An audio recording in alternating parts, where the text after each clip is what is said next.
Welcome to PSC tricks വിത്ത് അമ്മു. അപ്പോൾ ഇന്ന് ഞാനിവിടെ എത്തിയിരിക്കുന്നത് നമ്മുടെ ബയോളജി റിവിഷനായിട്ടാണ് കേട്ടോ. അതായത് നമ്മുടെ SCERT-യിലുള്ള ഒരു ചാപ്റ്റർ അല്ല, SCERT-യിലുള്ള നമ്മുടെ 10ാം ക്ലാസ്സിലെ ടെക്സ്റ്റ് ബുക്ക് കംപ്ലീറ്റ് അതിലെ ഇമ്പോർട്ടൻറ്റ് ഫാക്ടേഴ്സ് മുഴുവൻ ഞാൻ എടുത്തിട്ടുണ്ട്.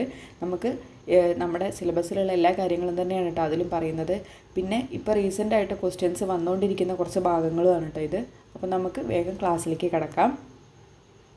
അപ്പോൾ എപ്പോഴും പറയണവരെ ക്ലാസ് ഇഷ്ടപ്പെടുകയാണെങ്കിൽ ഒന്ന് സബ്സ്ക്രൈബ് ചെയ്തിട്ട് സപ്പോർട്ട് ചെയ്യാൻ മറക്കരുത്. കൂടെ ബെൽ ബട്ടനും കൂടെ ഒന്ന് എനേബിൾ ചെയ്യുകയാണെങ്കിൽ ഞാനിടുന്ന എല്ലാ വീഡിയോസും നിങ്ങൾക്ക് നോട്ടിഫിക്കേഷനായിട്ട് ലഭിക്കും കേട്ടോ. പിന്നെ ഇത് കഴിഞ്ഞിട്ട് ഒന്ന് ലൈക്ക് ചെയ്യാനും കമൻറ്റ് ചെയ്യാനും നിങ്ങളുടെ അഭിപ്രായങ്ങളൊക്കെ ഒന്ന് കമൻറ്റ് ചെയ്യാനും മറക്കരുത്. വീഡിയോ ഇഷ്ടപ്പെടുകയാണെങ്കിൽ മാത്രം കേട്ടോ. അപ്പോൾ നമുക്ക് ക്ലാസ്സിലേക്ക് പോവാം. ലിംഫോസൈറ്റ് എന്ന പോരാളി ശരീരത്തിൽ പ്രവേശിച്ച് പ്രതിരോധ വ്യവസ്ഥയെ ഉത്തേജിപ്പിക്കുന്ന രോഗാണുക്കളെയും അന്യവസ്തുക്കളെയും ആൻറ്റിജനുകൾ എന്നാണ് പറയുന്നത്. ഓരോ ആൻറ്റിജനിൻ്റെയും ഘടന തിരിച്ചറിഞ്ഞ് അവയെ പ്രത്യേകം നശിപ്പിക്കുന്ന പ്രതിരോധ സംവിധാനത്തിനെയാണ് നമ്മൾ പ്രത്യേക പ്രതിരോധം അഥവാ സ്പെസിഫിക് ഡിഫെൻസ് എന്ന് പറയുന്നത് അല്ലേ.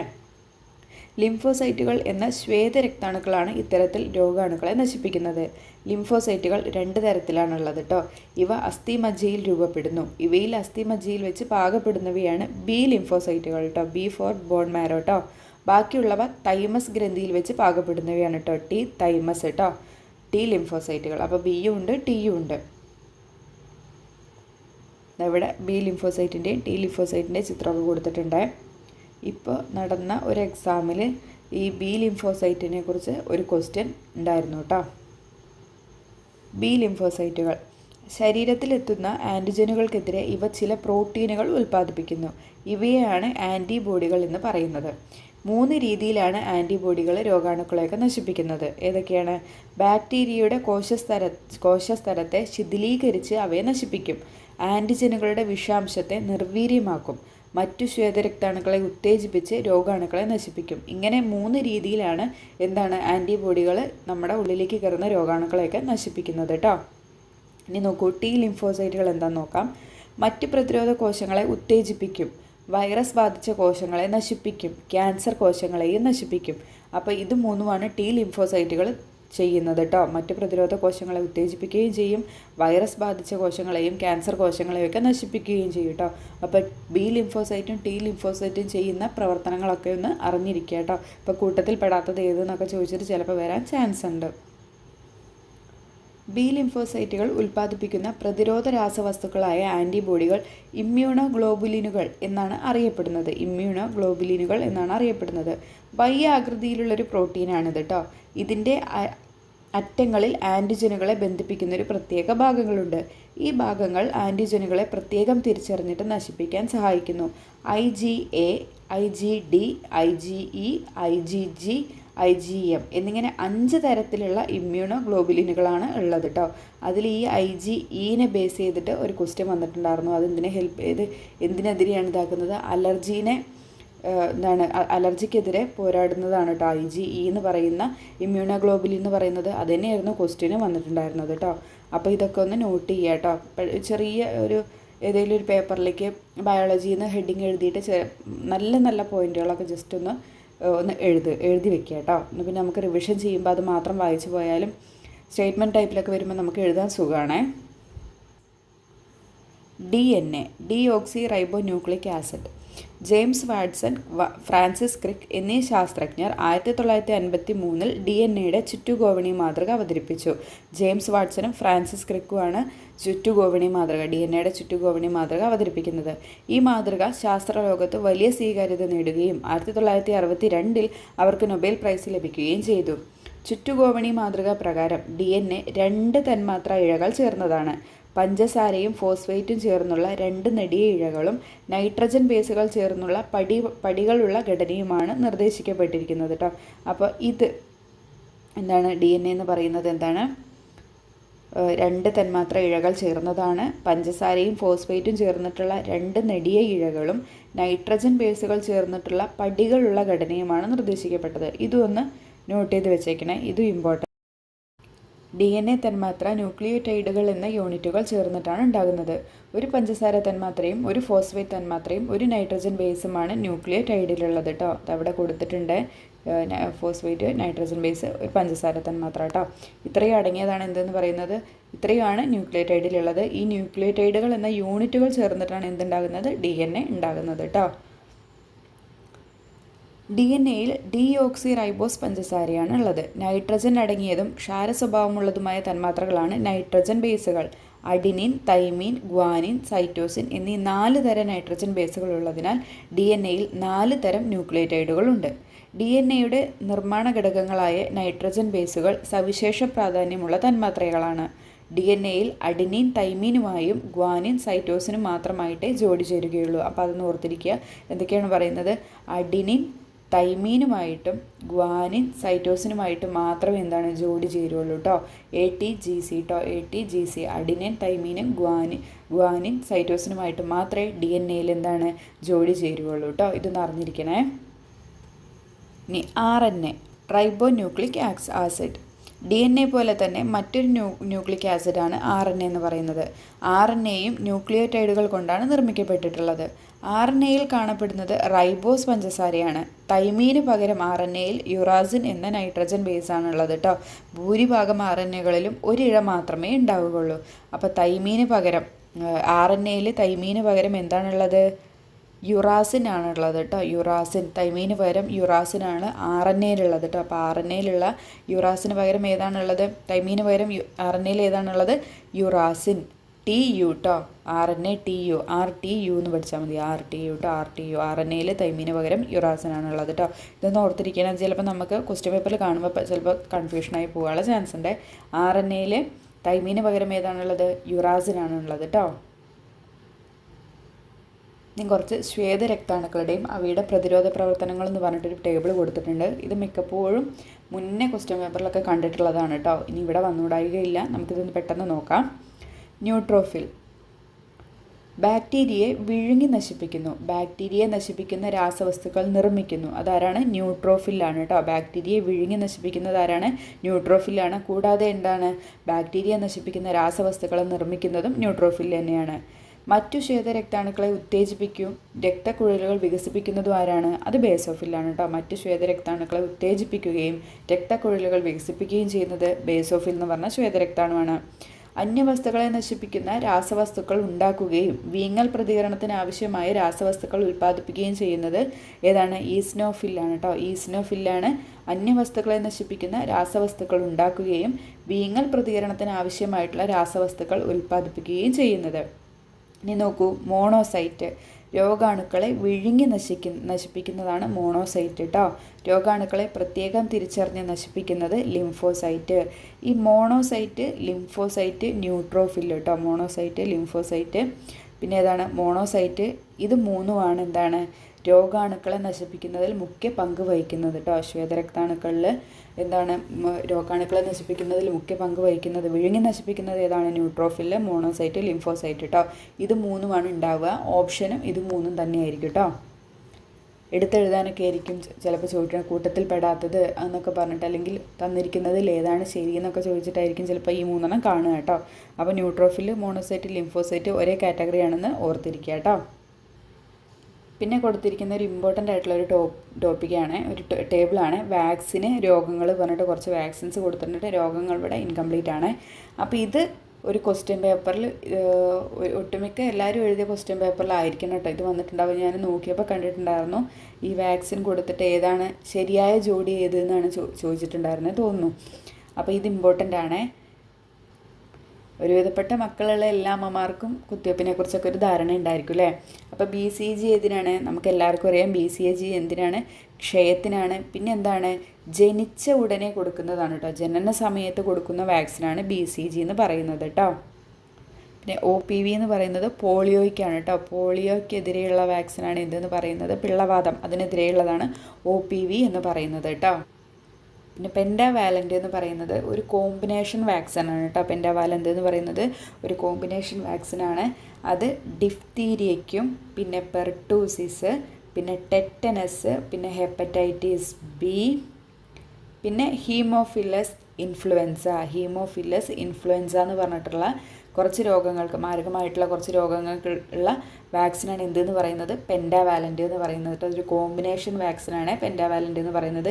അപ്പോൾ ഞാൻ ഈ പറഞ്ഞതൊക്കെ ഒന്ന് നോട്ട് ചെയ്ത് വെക്കുക കേട്ടോ. ഏതൊക്കെയായിരുന്നു ഞാൻ പറഞ്ഞത്? Pentavalent, diphtheria, pertussis, tetanus, plus എന്താണ്, ഹെപ്പറ്റൈറ്റിസ് ബി, ഹീമോഫിലസ് ഇൻഫ്ലുവൻസ. ഈ ഹീമോഫിലസ് ഇൻഫ്ലുവൻസ എന്ന് പറയുന്നത് നമ്മളുടെ ഈ മെനിഞ്ചൈറ്റിസിനെയും ഒക്കെ മെനിഞ്ചൈറ്റിസ് ഒക്കെ പോലുള്ള ഒരു മാരകമായിട്ടുള്ള ഒരു അസുഖമാണ് കേട്ടോ. പിന്നെ ന്യൂമോണിയയ്ക്കും എതിരെയുള്ളൊരു വാക്സിനാണ് പെൻഡാവാലൻ്റ് എന്ന് പറയുന്നത് കേട്ടോ. ന്യൂമോണിയയുടെ സ്പെല്ലിംഗ് എന്താണ്? PNEUMONIA കേട്ടോ. ഗ്രാമാറ്റിക്കലി ഏതാണ് കറക്റ്റ് ചോദിച്ചിട്ടൊക്കെ വന്നതിൽ പഴയ ക്വസ്റ്റ്യൻ പേപ്പറിലൊക്കെ ന്യൂമോണിയ ഉണ്ടായിരുന്നു കേട്ടോ. അപ്പോൾ എന്താണ് ന്യൂമോണിയയുടെ സ്പെല്ലിങ്? PNEUMONIA, ന്യൂമോണിയ കേട്ടോ. അപ്പോൾ പെൻഡാവാലൻ്റ് എന്താണെന്ന് മനസ്സിലായില്ലേ? പിന്നെ MMR ആണുള്ളത്. MMR അറിയാലോ, മീസിൽസ്, മംസ്, റുബെല്ല കേട്ടോ. മീസിൽസ്, പിന്നെ മംസ്, റുബെല്ല കേട്ടോ. അതിനെതിരെയുള്ളതാണ് വാക്സിനാണ് MMR എന്ന് പറയുന്നത്.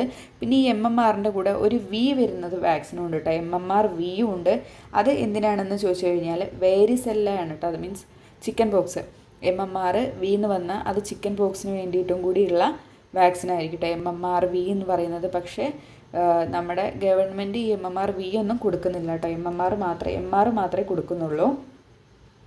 അപ്പോൾ ഈ MMR എന്തിനൊക്കെയായിരുന്നു? മംസ്, മീസിൽസ്, റുബെല്ല കേട്ടോ. അത് ഓർത്തിരിക്കുക. പിന്നെ അടുത്തത് TT, അതെന്താണെന്ന് എല്ലാവർക്കും അറിയാമല്ലേ, ടെറ്റനസ് ആണ്. പിന്നെന്താണ് അത്?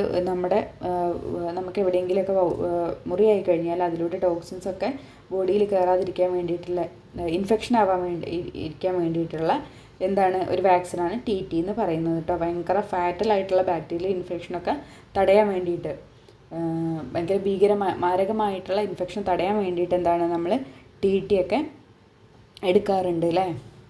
അപ്പോൾ പ്രഗ്നൻ്റ് ആയവരും എടുക്കണം. പിന്നെ നമ്മൾ ഇപ്പം പിന്നെ എല്ലാത്തിനും ടോക്സിൻസ് ആയിട്ടുള്ള എല്ലാത്തിനും എതിരെ എന്താണ് TT മസ്റ്റായിട്ട് എടുക്കണം അല്ലേ. അപ്പോൾ ഇത്രയാണ് വാക്സിൻ എന്ന് പറയുന്നതിൽ പറയാനുള്ളത് കേട്ടോ.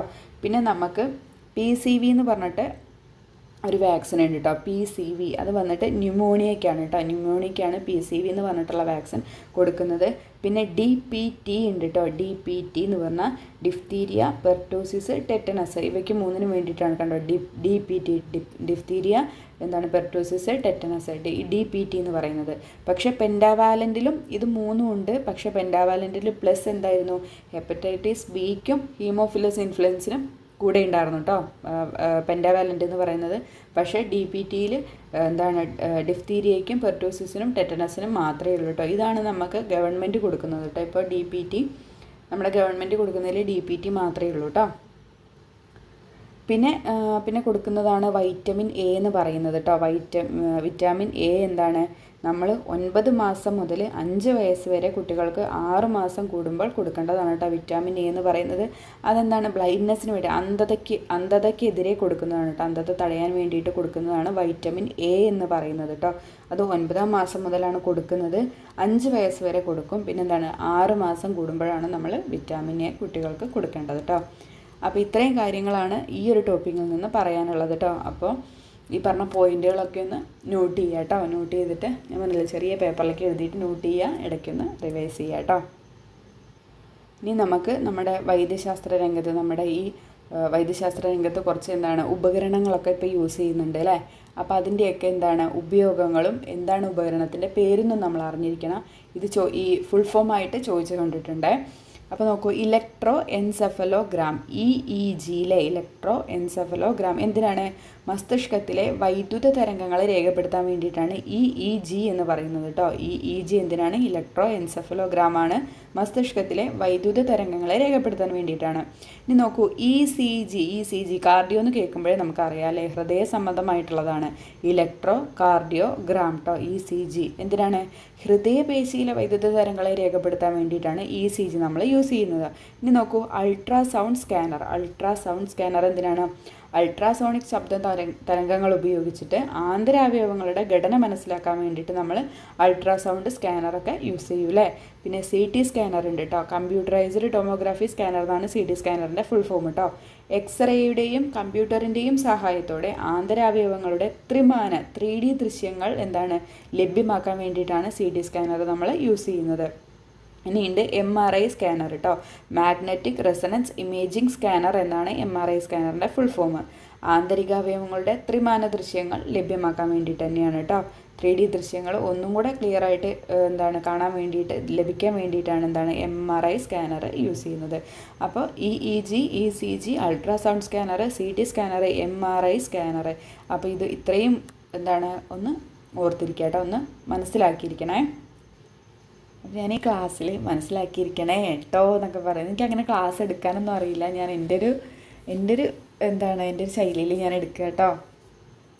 ഇഷ്ടമായവർക്ക് ക്ലാസ് കണ്ടിന്യൂ ചെയ്ത് കാണാം, അല്ലാത്തവർക്ക് ബുദ്ധിമുട്ടുണ്ടെങ്കിൽ കാണണ്ട കേട്ടോ. നമ്മൾ നെഗറ്റീവ് പറയുകയൊന്നും ചെയ്യരുത്, എനിക്കിങ്ങനെ എടുക്കാൻ അറിയുള്ളൂ. അപ്പം ക്ലാസ്സിലേക്ക് വരാം. നോക്കൂ, ജീനുകളെ മുറിച്ചെടുക്കാനും കൂട്ടിച്ചേർക്കാനും എൻസൈമുകളെയാണ് പ്രയോജനപ്പെടുത്തുന്നത്. ജീനുകളെ മുറിച്ചു മാറ്റാൻ ഉപയോഗിക്കുന്നത് റെസ്ട്രിക്ഷൻ എൻഡോന്യൂക്ലിയസ് എന്ന എൻസൈമാണ്. ഇത് ജനിതക കത്രിക എന്നറിയപ്പെടുന്നു. ഏതാണ്? റെസ്ട്രിക്ഷൻ എൻഡോന്യൂക്ലിയസ് ആണ് കേട്ടോ. റെസ്ട്രിക്ഷൻ എൻഡോന്യൂക്ലിയസ് ജനിതക കത്രിക എന്നറിയപ്പെടുന്നു. ഇത് നമ്മുടെ ASMന് ചോദിച്ച ക്വസ്റ്റ്യൻ ആണ്. പിന്നെ വിളക്കി ചേർക്കാൻ ഉപയോഗിക്കുന്നത് ലിഗേസ് എന്ന എൻസൈമാണ്. ഇത് ജനിതക പശ എന്നും അറിയപ്പെടുന്നുണ്ട് കേട്ടോ. അപ്പോൾ ജനിതക പശ എന്ന് പറയുന്നത് ലിഗേസും ജനിതക കത്രിക എന്ന് പറയുന്നത് ഏതാണ്? റെസ്ട്രിക്ഷൻ എൻഡോന്യൂക്ലിയസുമാണ്. മനുഷ്യനിലെ ഇൻസുലിൻ ഉൽപ്പാദക ജീനിനെ ബാക്ടീരിയയിലേക്ക് സന്നിവേശിപ്പിക്കാൻ കഴിഞ്ഞത് എങ്ങനെയാണ്? ഒരു കോശത്തിലെ ജീനിനെ മറ്റൊരു കോശത്തിലേക്ക് എത്തിക്കുന്നത് അനുയോജ്യരായ വാഹകരെ ഉപയോഗിച്ചിട്ടാണ്. കൂട്ടിച്ചേർത്ത ജീനുകളുള്ള വാഹകർ ലക്ഷ്യകോശത്തിൽ പ്രവേശിക്കുന്നു. സാധാരണയായി ബാക്ടീരിയകളിലെ പ്ലാസ്മിഡാണ് വാഹകരായിട്ട് ഉപയോഗിക്കുന്നത്. ഇതുവഴി പുതിയ ജീനുകൾ ലക്ഷ്യകോശത്തിലെ ജനിതക ഘടനയുടെ ഭാഗമാകുന്നു. അപ്പോൾ സാധാരണയായിട്ട് ബാക്ടീരിയയിലെ പ്ലാസ്മിഡിനെയാണ് വാഹകരായിട്ട് ഉപയോഗിക്കുന്നത് കേട്ടോ. അപ്പോൾ ഇവിടെ ഈ ഒരു പോയിന്റ് ഓർത്തിരിക്കണേ. ഇനി വെട്ടിത്തിരുത്തുന്ന ജനിതകം. ഒരു ഉപന്യാസം തയ്യാറാക്കിയതിനു ശേഷം അത് വെട്ടിത്തിരുത്തി കൂടുതൽ നന്നാക്കുന്നത് പോലെ ജീവികളുടെ ജനിതക ഘടനയിലെ ജീനുകളെ എഡിറ്റ് ചെയ്യാൻ ഇന്ന് ജനിതക എഞ്ചിനീയറിങ്ങിന് കഴിയും. ജനിതക എഞ്ചിനീയറിങ്ങിൻ്റെ ഏറ്റവും ആധുനികമായ തലമാണ് ജനിതക എഡിറ്റിംഗ് എന്ന് പറയുന്നത് കേട്ടോ. ജനിതക എഡിറ്റിംഗ്. ഇതിനായി ഉപയോഗിക്കുന്ന ഏറ്റവും കാര്യക്ഷമമായ ജനിതക കത്രികയാണ് CRISPR-Cas9 എന്ന് പറയുന്നത് കേട്ടോ. അപ്പോൾ അത് ഇമ്പോർട്ടൻ്റ് ആയിട്ടുള്ളൊരു പോയിൻ്റാണ്. CRISPR-Cas9 കേട്ടോ. അതേതാണ്? ജനിതക കത്രികയാണ് കേട്ടോ. ഇപ്പോൾ ഉപയോഗിച്ചുകൊണ്ടിരിക്കുന്ന ഏറ്റവും വളരെ എഫക്റ്റീവായിട്ടുള്ള ഏറ്റവും നല്ല കാര്യക്ഷമമായിട്ടുള്ളൊരു കത്രികയാണ് CRISPR-Cas9 എന്ന് പറയുന്നത് കേട്ടോ. ഇതിൽ Cas9 എന്ന എൻസൈമും ഒരു ഗൈഡഡ് RNAയും അടങ്ങിയിരിക്കുന്നു. ജീൻ എഡിറ്റിങ്ങിൽ ആഗോളവ്യാപകമായി ഗവേഷണങ്ങൾ സജീവമാണ്. ജീൻ എഡിറ്റിംഗ് നടത്തിയ ഇരട്ട കുട്ടികൾ ചൈനയിൽ ജനിച്ചതായി വാർത്തകൾ പുറത്തു വന്നിരുന്നു. HIV-യെ പ്രതിരോധിക്കാനുള്ള ശേഷി ഈ കുട്ടികൾ ജീൻ എഡിറ്റിങ്ങിലൂടെ നേടിയതായിട്ടും പ്രഖ്യാപിക്കപ്പെട്ടിട്ടുണ്ട് കേട്ടോ. അപ്പോൾ ഇത്രയാണ് ഇവിടെ പറയുന്നത്. ഇതിൽ ഈ ഒരു CRISPR-Cas9 എന്ന് പറയുന്നത് ഓർത്തിരിക്കുക കേട്ടോ.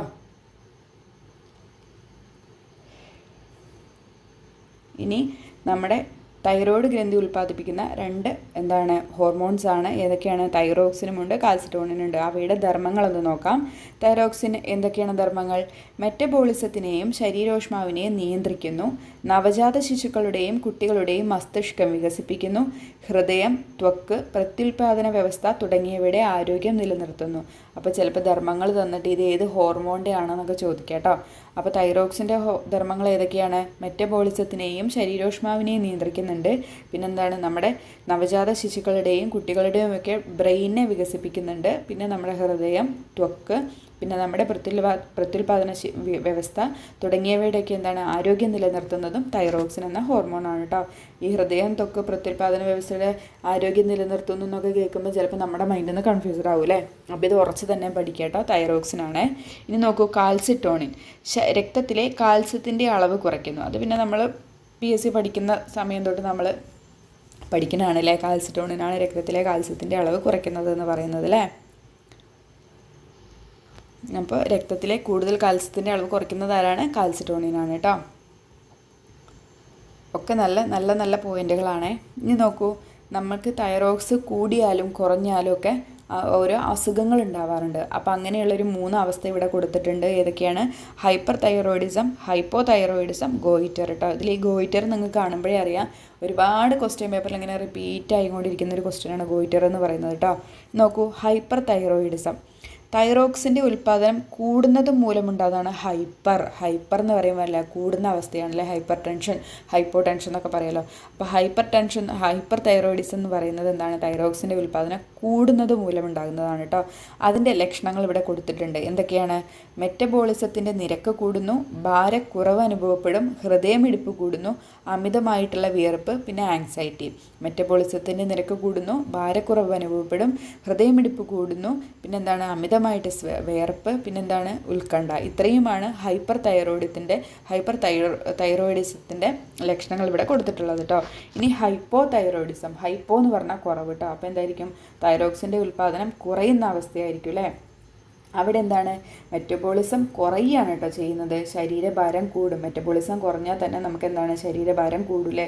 പിന്നെ ഹൃദയമിടിപ്പ് കുറയും, ക്ഷീണം, തണുപ്പ്, സഹിക്കാൻ പറ്റാത്ത അവസ്ഥ, ഇവയാണ് എന്തിൻ്റെ? ഹൈപ്പോ തൈറോയിഡിസത്തിൻ്റെ ലക്ഷണം എന്ന് പറയുന്നത് കേട്ടോ. ഇനിയുണ്ട് ഗോയിറ്റർ എന്ന് പറഞ്ഞിട്ടുള്ളൊരവസ്ഥയുണ്ട്. എന്താണത്? നമ്മുടെ തൈറോയിഡ് ഗ്രന്ഥിക്ക് ഉണ്ടാകുന്ന നിരവധി തകരാറുകൾ മൂലവും ഗോയിറ്റർ ഉണ്ടാകും. പിന്നെന്താണ്? അയഡിൻ്റെ അപര്യാപ്തത മൂലവും ഗോയിറ്റർ ഉണ്ടാകും കേട്ടോ. അപ്പോൾ തൈറോയിഡ് ഗ്രന്ഥി ഉണ്ടാകുന്ന നിരവധി തകരാറുകൾ മൂലവും പിന്നെന്താണ്? അയഡിൻ്റെ അപര്യാപ്തത മൂലവും ഗോയിറ്റർ ഉണ്ടാകും. അതിൻ്റെ എന്താണ് ലക്ഷണം എന്ന് പറയുന്നത്?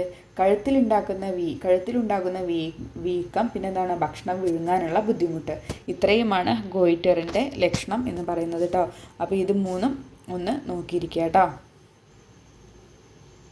രക്തത്തിലെ ഗ്ലൂക്കോസിൻ്റെ ക്രമീകരണം. ആരോഗ്യമുള്ള വ്യക്തികളിൽ ഫാസ്റ്റിംഗ് ബ്ലഡ് ഗ്ലൂക്കോസിൻ്റെ അളവ് 70 മുതൽ 100 mg/dl ആണ് കേട്ടോ. 70 മുതൽ 100 വരെയാണ് എന്താണ്? ഫാസ്റ്റിംഗ് ബ്ലഡ് ഗ്ലൂക്കോസിൻ്റെ അളവ് കേട്ടോ, ആരോഗ്യമുള്ളൊരു വ്യക്തിയിൽ കേട്ടോ. പക്ഷേ ഭക്ഷണം കഴിച്ച് കഴിഞ്ഞ് 2 മണിക്കൂർ കഴിഞ്ഞ് ഗ്ലൂക്കോസ് നില 140-ൽ താഴെ ആയിരിക്കണം കേട്ടോ. ഭക്ഷണം കഴിച്ച് കഴിഞ്ഞിട്ട് 2 മണിക്കൂർ കഴിഞ്ഞാൽ എന്താണ്? ഗ്ലൂക്കോസിൻ്റെ നില 140-ൽ താഴെ ആയിരിക്കണം. 3 മാസത്തെ രക്തത്തിലെ ഗ്ലൂക്കോസിൻ്റെ ശരാശരി അളവ് എന്ന് പറയുന്നത് HbA1c പരിശോധന വഴി അളക്കുമ്പോൾ 5.7% താഴെയാണെങ്കിൽ എന്താണ്? ഗ്ലൂക്കോസിൻ്റെ സാധാരണ നിലയായിട്ട് കണക്കാക്കാം. ഇത് ഓർത്തിരിക്കുക കേട്ടോ. എന്തെന്ന് പറയുന്നത്? 3 മാസത്തെ രക്തത്തിലെ ഗ്ലൂക്കോസിൻ്റെ ശരാശരി അളവ് HbA1c പരിശോധന വഴി അളക്കുമ്പോൾ എന്താണ്? 5.7% താഴെയാണെങ്കിൽ മാത്രമാണ് ഗ്ലൂക്കോസിൻ്റെ എന്താണ് അളവ് ശരിയായിട്ടുള്ള നിലയായിട്ട് കണക്കാക്കാൻ പറ്റുള്ളൂ. ഇനി നോക്കൂ, രക്തത്തിലെ ഗ്ലൂക്കോസിൻ്റെ അളവ് ക്രമീകരിക്കുന്നതിൽ പ്രധാന പങ്ക് വഹിക്കുന്ന ഗ്രന്ഥി ഏതാണ്? പാൻക്രിയാസ് ആണ്. രക്തത്തിലെ ഗ്ലൂക്കോസിൻ്റെ അളവ് ക്രമീകരിക്കുന്നതിൽ ഇമ്പോർട്ടൻ്റ് ആയിട്ടുള്ളൊരു പങ്ക് വഹിക്കുന്ന ഗ്രന്ഥി പാൻക്രിയാസ്. പാൻക്രിയാസിൻ്റെ സ്ഥാനവും ദഹന പ്രക്രിയയിൽ അത് നിർവഹിക്കുന്ന ധർമ്മവും നിങ്ങൾ മനസ്സിലാക്കിയിട്ടുണ്ടല്ലോ. ഹോർമോൺ ഉൽപ്പാദനവുമായി ബന്ധപ്പെട്ട് പ്രവർത്തിക്കുന്ന പാൻക്രിയാസിലെ ഒരു കൂട്ടം കോശങ്ങളാണ് ഐലറ്റ്സ് ഓഫ് ലാംഗർഹാൻസ് എന്ന് പറയുന്നത് കേട്ടോ. ഐലറ്റ്സ് ഓഫ് ലാംഗർഹാൻസ് എവിടെയാണുള്ളത്? പാൻക്രിയാസിലെ ഒരു കൂട്ടം കോശങ്ങളെയാണ് ഐലറ്റ്സ് ഓഫ് ലാംഗർഹാൻസ് എന്ന് പറയുന്നത് കേട്ടോ. അതിൽ തന്നെ 2 തരം കോശങ്ങളുണ്ട്. ആൽഫ കോശങ്ങളും ഉണ്ട്, ബീറ്റ കോശങ്ങളും ഉണ്ട് കേട്ടോ. ആൽഫ കോശങ്ങൾ ഗ്ലൂക്കോഗോൺ എന്ന ഹോർമോണാണ് കേട്ടോ നിർമ്മിക്കുക. ബീറ്റ ആണെങ്കിൽ ഇൻസുലിനും. അപ്പോൾ ആൽഫ എന്ത് നിർമ്മിക്കുന്നു? ഗ്ലൂക്കോഗോൺ നിർമ്മിക്കുന്നു. ബീറ്റ എന്ത് നിർമ്മിക്കുന്നു? ഇൻസുലിൻ നിർമ്മിക്കുന്നു കേട്ടോ. അത് ഓർത്തിരിക്കുക. ആൽഫ എന്ത് ചെയ്യുന്നു? ഗ്ലൂക്കോഗോണും പിന്നെന്താണ്? ബീറ്റ കോശങ്ങൾ ഇൻസുലിൻ എന്ന ഹോർമോണുമാണ് ഉൽപ്പാദിപ്പിക്കുന്നത്. പിന്നെ ഇവിടെ അഡ്രിനൽ ഗ്രന്ഥി ഉൽപ്പാദിപ്പിക്കുന്ന 2 ഹോർമോൺസാണ്. ഏതൊക്കെയാണ്? എപ്പിനെഫ്രിനും നോർ എപ്പിനെഫ്രിനും കേട്ടോ. അതെന്ന് പറഞ്ഞാൽ നമ്മുടെ അഡ്രിനാലിനും നോർ അഡ്രിനാലിനും അത് തന്നെയാണ് കേട്ടോ ഇവിടെ പറയുന്നത്. എപ്പിനെഫ്രിൻ, നോർ എപ്പിനെഫ്രിൻ കേട്ടോ. ഹൃദയമിടിപ്പും രക്തസമ്മർദ്ദവും വർദ്ധിപ്പിക്കുക. രക്തത്തിലെ ഗ്ലൂക്കോസിൻ്റെ അളവ് കൂട്ടുക. ഹൃദയം, പേശികൾ എന്നിവയിലേക്കുള്ള രക്തപ്രവാഹം കൂട്ടുക. ത്വക്കിലേക്കും ദഹന അവയവങ്ങളിലേക്കുമുള്ള രക്തപ്രവാഹം കുറയ്ക്കുക തുടങ്ങിയ ശാരീരിക മാറ്റങ്ങളിലൂടെ ഈ ഹോർമോണുകൾ സിമ്പത്തറ്റിക് വ്യവസ്ഥയോട് ചേർന്ന് അടിയന്തര ഘട്ടത്തെ നേരിടാൻ ശരീരത്തെ സുസജ്ജമാക്കുന്നു.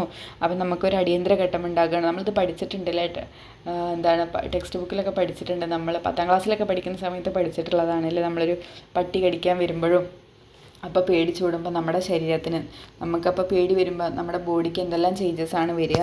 അപ്പോൾ അത് എന്താണ്? സിമ്പത്തറ്റിക് വ്യവസ്ഥയുമുണ്ട്, പാരാസിമ്പത്തറ്റിക് വ്യവസ്ഥയുണ്ട്. ഇതൊക്കെ നമ്മൾ ബയോളജി പഠിക്കുന്ന നമ്മുടെ എന്താണ് ബയോളജി പഠിക്കുന്ന സമയത്ത് നമ്മൾ പഠിച്ചിട്ടുണ്ടാവും അല്ലേ. PSCക്ക് പഠിക്കാൻ ഇറങ്ങുന്ന സമയത്ത് തന്നെ ഇതൊക്കെ നമ്മൾ ഡീറ്റെയിൽ ആയിട്ട് പഠിക്കുന്ന കാര്യങ്ങളാണ്. അഡ്രിനൽ ഗ്രന്ഥിയുടെ കോർട്ടെക്സ് ഗ്ലൂക്കോകോർട്ടിക്കോയിഡ്, മിനറലോകോർട്ടിക്കോയിഡ്, ഗൊണാഡോകോർട്ടിക്കോയിഡ് എന്നീ വിഭാഗത്തിൽ ഉൾപ്പെടുന്ന വിവിധ ഹോർമോണുകളെ ഉൽപ്പാദിപ്പിക്കുന്നുണ്ട്. ഇവയെല്ലാം കൂടെ ചേർത്തിട്ട് എന്ത് പറയും? കോർട്ടിക്കോസ്റ്റിറോയിഡുകൾ എന്നാണ് അറിയപ്പെടുന്നത് കേട്ടോ. ഈ കോർട്ടെക്സ് ഉൽപ്പാദിപ്പിക്കുന്ന ഗ്ലൂക്കോകോർട്ടിക്കോയിഡ്, മിനറലോകോർട്ടിക്കോയിഡ്, ഗൊണാഡോകോർട്ടിക്കോയിഡ് ഇവ മൂന്നും കൂടി ഉൾപ്പെടുത്തിയിട്ട് ടോട്ടൽ എന്ത് പറയും? കോർട്ടിക്കോസ്റ്റിറോയിഡുകൾ എന്നാണ് കേട്ടോ പറയുന്നത്. ഇവിടെ കൊടുത്തിട്ടുണ്ട് കോർട്ടിക്കോസ്റ്റിറോയിഡുകൾ. അപ്പോൾ അതിൻ്റെ കുറച്ച് ധർമ്മങ്ങളും ഇവിടെ കൊടുത്തിട്ടുണ്ട്. കോർട്ടെക്സ് ആണ് കേട്ടോ. കോർട്ടെക്സും ഉണ്ട്, മെഡുല്ലയും ഉണ്ട്. അപ്പോൾ ഇതിൽ കോർട്ടെക്സ് ആണ് കോർട്ടിക്കോസ്റ്റിറോയിഡുകൾ ഉൽപ്പാദിപ്പിക്കുന്നത്. അത് ഏതൊക്കെയാണ്? കോർട്ടിസോൾ ഉണ്ട്, അൾഡോസ്റ്റിറോൺ ഉണ്ട്, ആൻഡ്രോജനുകളുണ്ട്. അതിൽ കോർട്ടിസോൾ എന്തൊക്കെയാണ് ചെയ്യുന്നത്? ഗ്ലൂക്കോസിൻ്റെ ആന്തര സംസ്ഥിതി നിലനിർത്തുന്നു, പ്രതിരോധ പ്രവർത്തനങ്ങളെ മന്ദീഭവിപ്പിക്കുന്നു, ശരീരത്തിൻ്റെ വീക്കം, അലർജി എന്നിവ പ്രതിരോധിക്കുന്നു. പിന്നെ എന്താണ് കോർട്ടിസോൾ? കോർട്ടിസോളിൻ്റെ ധർമ്മം എന്തൊക്കെയാണ്? ഗ്ലൂക്കോസിൻ്റെ ആന്തര സംസ്ഥിതി നിലനിർത്തുന്നുണ്ട്, പ്രതിരോധ പ്രവർത്തനങ്ങളെ മന്ദീഭവിക്കുന്നുണ്ട്, ശരീരത്തിൻ്റെ വീക്കം, അലർജി എന്നിവയെ പ്രതിരോധിക്കുന്നുണ്ട് കേട്ടോ. ഇത് കോർട്ടിസോളിൻ്റെ ധർമ്മമാണ്. കോർട്ടെക്സ് ഉൽപ്പാദിപ്പിക്കുന്ന കോർട്ടിസോളിൻ്റെ ധർമ്മമാണ് ഈ പറഞ്ഞ മൂന്നെണ്ണം കേട്ടോ. നോക്കൂ, അൾഡോസ്റ്റിറോൺ അത് നമുക്കറിയാം, ശരീരത്തിലെ ലവണ സന്തുലനത്തിന് സഹായിക്കുന്നു. അൾഡോസ്റ്റിറോൺ ആണ് ശരീരത്തിലെ ലവണ സന്തുലനത്തിന് സഹായിക്കുന്ന ഹോർമോൺ കേട്ടോ, അൾഡോസ്റ്റിറോൺ. ഇത് ക്വസ്റ്റ്യൻ പേപ്പറിൽ വന്ന ക്വസ്റ്റ്യൻ ആണ്. ഈ അൾഡോസ്റ്റിറോൺ ശരീരത്തിലെ ലവണ സന്തുലനത്തിനാണ് അൾഡോസ്റ്റിറോൺ സഹായിക്കുന്നത്. ഇനി ആൻഡ്രോജനുകൾ എന്താണെന്ന് എല്ലാവർക്കും അറിയാം അല്ലേ. ലൈംഗിക വളർച്ചയെയും ലൈംഗിക സ്വഭാവങ്ങളെയും നിയന്ത്രിക്കുന്നതാണ് ആൻഡ്രോജനുകൾ എന്ന് പറയുന്നത് കേട്ടോ. കോർട്ടെക്സ് ആണ് ഇത് മൂന്നും ഉൽപ്പാദിപ്പിക്കുന്നത്. കോർട്ടിസോൾ, അൾഡോസ്റ്റിറോൺ, ആൻഡ്രോജനുകൾ. അതിൽ അൾഡോസ്റ്റിറോൺ എന്താണ് ചെയ്യുന്നത്? ശരീരത്തിലെ ലവണ സന്തുലനത്തിന് സഹായിക്കുന്നു. മസ്തിഷ്കത്തിൽ തലാമസിന് സമീപം സ്ഥിതി ചെയ്യുന്ന പീനിയൽ ഗ്രന്ഥി മെലാറ്റോണിൻ എന്നുള്ള ഹോർമോൺ ഉൽപ്പാദിപ്പിക്കുന്നു. മെലാറ്റോണിൻ ഉൽപ്പാദിപ്പിക്കുന്നത് പീനിയൽ ഗ്രന്ഥിയാണ് കേട്ടോ. ഈ ഹോർമോണിൻ്റെ ഏറ്റക്കുറച്ചിലുകൾ എന്താണ്? ദൈനംദിന ഉറക്കത്തിനെയും ഉണരലിനെയും സ്വാധീനിക്കുന്നുണ്ട്. ദിവസത്തിലെ 24 മണിക്കൂർ നീളുന്ന കൃത്യമായ ഇടവേളകളിലെ പ്രവർത്തനങ്ങൾ നിയന്ത്രിക്കുന്നതിൽ മെലാറ്റോണിൻ മുഖ്യ പങ്ക് വഹിക്കുന്നു. അതിനാൽ പീനിയൽ ഗ്രന്ഥി ജൈവഘടികാരം എന്നറിയപ്പെടുന്നു. ജൈവഘടികാരം, പീനിയൽ ഗ്രന്ഥി ഇതൊക്കെ മുന്നേ പഠിച്ചിട്ടുള്ളതാണ്. കുറേ PSC ചോദിച്ചിട്ടുള്ളതാണ് അല്ലേ. ഇതിവിടെ ആവശ്യമില്ല, എന്നാലും ഞാൻ വായിക്കാം. രാത്രിയിൽ കൂടുതൽ സമയം കമ്പ്യൂട്ടറോ മൊബൈൽ ഫോണോ ഉപയോഗിക്കുന്നത് ഉറക്കം വരാതിരിക്കൽ, തുടർച്ചയായിട്ടുള്ള ഉറക്കം നഷ്ടപ്പെടൽ, പകൽ സമയത്ത് ഉറക്കം വരൽ എന്നിവയ്ക്ക് കാരണമാകുന്നു. ഉറങ്ങുന്നതിന് മുൻപ് ഇത്തരം ഉപകരണങ്ങളുടെ ഉപയോഗം തീർത്തും ഒഴിവാക്കേണ്ടതാണ്. എങ്കിൽ മാത്രമേ മസ്തിഷ്കത്തിന് ആവശ്യമായിട്ടുള്ള അളവിൽ മെലാറ്റോണിൻ ഉൽപ്പാദിപ്പിക്കപ്പെടുകയും നല്ല ഉറക്കം ലഭിക്കുകയും ചെയ്യുന്നുള്ളൂ. ഇത് ഞാനിവിടെ വായിക്കാൻ കാരണം നമ്മുടെ മക്കളോ അല്ലെങ്കിൽ നമ്മുടെ ഹസ്ബൻഡോ അല്ലെങ്കിൽ നമ്മുടെ വീട്ടിലുള്ള ആരെങ്കിലുമൊക്കെ ഒരുപാട് രാത്രിയിൽ ലേറ്റ് നൈറ്റ് മൊബൈലൊക്കെ യൂസ് ചെയ്യുന്ന ആളുകളുണ്ടാവും അല്ലേ. അപ്പോൾ അവർക്കൊക്കെ ഒന്ന് പറഞ്ഞു കൊടുക്കുക കേട്ടോ, അങ്ങനെ ചെയ്യാൻ പാടില്ല എന്നുള്ളത്. മെലാറ്റോണിൻ ഉൽപ്പാദിപ്പിക്കില്ല, നമുക്ക് ശരിയായിട്ടുള്ള ഉറക്കം ലഭിക്കില്ല എന്നൊക്കെ പറഞ്ഞു കൊടുക്കുക കേട്ടോ. മാറെല്ലിന് പിന്നിലായി സ്ഥിതി ചെയ്യുന്ന തൈമസ് ഗ്രന്ഥി ശരീരത്തിലെ പ്രതിരോധ സംവിധാനത്തിൽ പ്രധാന പങ്ക് വഹിക്കുന്നു. ഈ ഗ്രന്ഥി ഉൽപ്പാദിപ്പിക്കുന്ന തൈമോസിൻ എന്ന ഹോർമോൺ T ലിംഫോസൈറ്റുകളുടെ പാകപ്പെടലിനെ സഹായിക്കുന്നു. അപ്പോൾ തൈമസ് ഗ്രന്ഥിയാണ് ശരീരത്തിലെ പ്രതിരോധ സംവിധാനത്തിൽ എന്താണ് പ്രധാന പങ്ക് വഹിക്കുന്ന ഒരു ഗ്രന്ഥി എന്ന് പറയുന്നത് അല്ലേ. ഈ ഗ്രന്ഥി ഉൽപ്പാദിപ്പിക്കുന്ന തൈമോസിൻ എന്ന ഹോർമോണാണ് T ലിംഫോസൈറ്റുകളുടെ പാകപ്പെടലിനെ സഹായിക്കുന്നത്. ക്ലാസ് വൈൻഡപ്പ് ചെയ്യാൻ പോവാണ്. ഇന്ന് ഞാൻ ഇത്രേ എടുക്കുന്നുള്ളൂ. ബാക്കി ഞാൻ ഇതൊരു 10ാം ക്ലാസ്സിലെ ടെക്സ്റ്റ് ബുക്ക് കംപ്ലീറ്റ് ഉണ്ട് ബയോളജി. അപ്പോൾ ഞാനിത് എന്തായാലും ഒരു 3 ദിവസം കൊണ്ട് ഞാനത് കംപ്ലീറ്റ് ആക്കി തരാം കേട്ടോ. അതാകുമ്പോൾ നമുക്ക് പെട്ടെന്നൊരു റിവിഷനാകും. ഇനിയിപ്പോൾ അധികം ദിവസമൊന്നും ഇല്ലല്ലോ. അപ്പോൾ നമുക്കിത് പെട്ടെന്നൊരു റിവിഷനാകും. അപ്പോൾ ഇന്ന് പറഞ്ഞ കാര്യങ്ങളൊക്കെ നിങ്ങൾ നോട്ട് എഴുതിയിട്ട് തന്നെ ചെറിയൊരു നോട്ടാക്കിയിട്ട് കേൾക്കുമ്പോൾ തന്നെ ചെറിയൊരു നോട്ടാക്കിയിട്ട് തന്നെ പഠിക്കുക. ഇതൊക്കെ മുമ്പേ ഓൾറെഡി പഠിച്ച കാര്യങ്ങൾ തന്നെ ആയിരിക്കും. കേൾക്കുമ്പോൾ ഒരു റിവിഷൻ മാത്രം കേട്ടോ. പിന്നെ പുതുതായിട്ട് പഠിക്കുന്നത് നമ്മുടെ ഈ വാക്സിൻ അതൊക്കെയാണ് കേട്ടോ. പുതിയതായിട്ട് പഠിക്കുന്ന ഇതെന്ന് പറഞ്ഞാൽ വാക്സിൻ, ബാക്കിയെല്ലാം നമ്മൾ മുന്നേ പഠിച്ച കാര്യങ്ങളൊക്കെ തന്നെയാണ് കേട്ടോ. അപ്പോൾ കൂടുതൽ പറയുന്നില്ല. അപ്പോൾ ഇതിൻ്റെ ഈ നോട്ടുകളൊക്കെ ഞാൻ ടെലിഗ്രാം ഗ്രൂപ്പിൽ അപ്ലോഡ് ചെയ്യും കേട്ടോ. ഇനി ആവശ്യമുള്ളവർ ഗ്രൂപ്പിൽ ജോയിൻ ചെയ്യുക. നിങ്ങൾക്ക് ഞാനിടുന്ന എല്ലാ വീഡിയോസിൻ്റെ നോട്ട് അവിടെ അവൈലബിൾ ആയിരിക്കുമേ. അപ്പോൾ താങ്ക് യു.